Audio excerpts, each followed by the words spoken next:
Hai teman-teman, pada kesempatan ini kita akan membahas bagaimana sih pengelolaan sumber daya manusia, khususnya terkait perencanaan kerja di salah satu perusahaan besar yang bergerak di bidang produksi kertas loh. Nah, perusahaan ini kita sebut saja sebagai PTX ya. Nah, PTX ini punya kurang lebih 1.500 karyawan dengan tim HR yang cukup solid. Tim HR-nya terbagi ke 4 bagian. Yang pertama, People Development. People Development ini mengatur mulai dari pelatihan, promosi, sampai penilaian kinerja tahunan. Yang kedua, Human Operation. Human Operation berperan dalam sistem penggajian karyawan, tunjangan, bonus, absensi, dan cuti karyawan.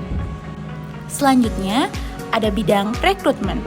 Rekrutmen berperan dalam mencari, menyeleksi, dan mendapatkan kandidat yang tepat untuk posisi yang dibutuhkan di perusahaan.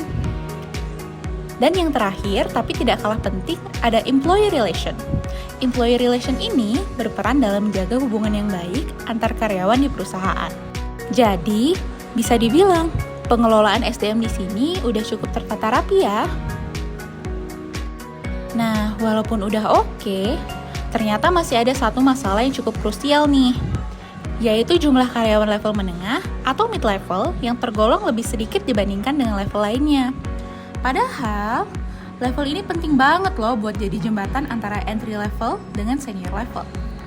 Karyawan mid-level ini memiliki peran yang penting loh untuk mengisi posisi dan jabatan operasional yang tingkat kompetensinya lebih kompleks dari karyawan entry level, tetapi berada di bawah tingkat eksekutif dan senior.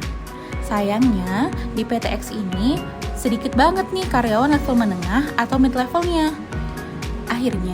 Akhirnya, pas banyak karyawan senior yang pensiun, perusahaan jadi harus rekrut orang dong dari luar buat ngisi posisi penting karena kurangnya jumlah karyawan mid-level ini. Jadi regenerasi jabatannya sulit. Tapi hal ini tuh bikin jadi masalah loh. Karena rekrutmen dari eksternal itu memakan waktu dan biaya yang nggak sedikit kalau misalnya dibandingkan dengan rekrutmen dari internal. Nah, menurut kelompok, ada beberapa hal nih yang bisa dibenahi dan diberi solusi untuk PTX. Yang pertama, perusahaan perlu fokus bikin program pengembangan karir khusus buat karyawan mid-level. Kayak gimana sih? Jadi, program pengembangan karir ini dapat dimanfaatkan untuk memaksimalkan potensi karyawan. Melalui hal tersebut, karyawan kemudian akan merasakan bahwa perusahaan mendukung pengembangan diri dan karir masing-masing individu. Dengan demikian, hal ini juga dapat meningkatkan loyalitas karyawan loh. Yang kedua, mentoring dan pelatihan manajerial.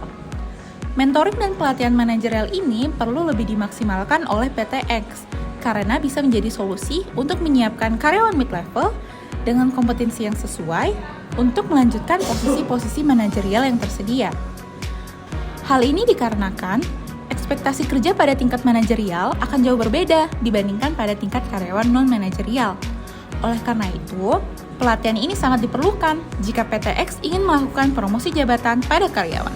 Yang ketiga, PTX bisa manfaatin sistem digital, namanya Human Resource Information System atau HRIS, biar pemetaan karirnya jadi lebih rapi. Human Resource Information System itu apa sih?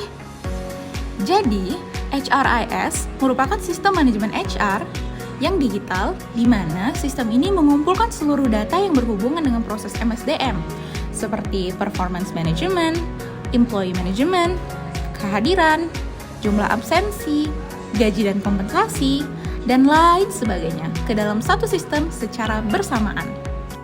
Nah, data-data tadi kemudian tersentralisasi menjadi satu di sistem ini.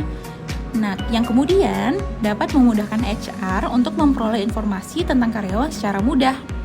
Untungannya, HR jadinya bisa tahu karyawan mana aja sih yang punya kompetensi lebih dan potensi yang menjanjikan untuk diajukan dan mendapat promosi, dan lain sebagainya.